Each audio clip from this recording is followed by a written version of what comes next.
I am Gladys Harada and I am a mochi maker.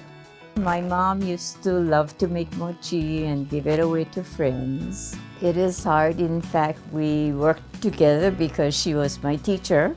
And I said, so why doesn't the mochi stick to your fingers and it sticks to my finger? And she said, oh, that's because you need more practice. I decided to change my career from a hairdresser to a mochi maker. I feel I put my heart and soul into this. I like the process. It's challenging.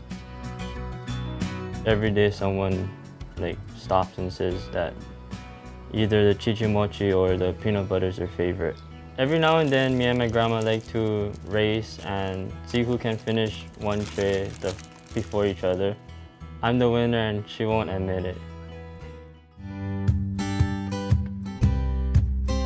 Give samples of my mochi to Derek and at KTA, and Derek thankfully loved my mochi, and so that's how it all started.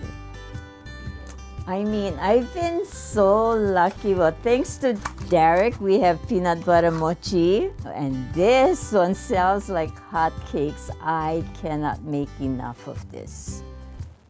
I mean, I get so many compliments on it. Definitely, this is the best job I ever had.